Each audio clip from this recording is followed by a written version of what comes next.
Psalms 1, Mizmor Aleph.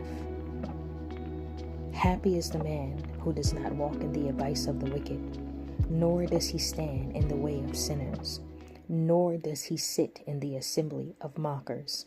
Instead, in the law of YAHWAH is his delight, and on his law he meditates day and night.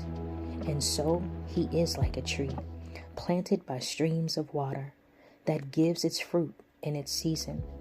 Its leaf also does not wither. Therefore all that he does prospers. Not so for the wicked. Instead, they are like the chaff that the wind scatters. Therefore the wicked will not stand in the judgment, nor sinners in the congregation of the righteous. For YAHWAH knows the way of the righteous, but the way of the wicked will perish.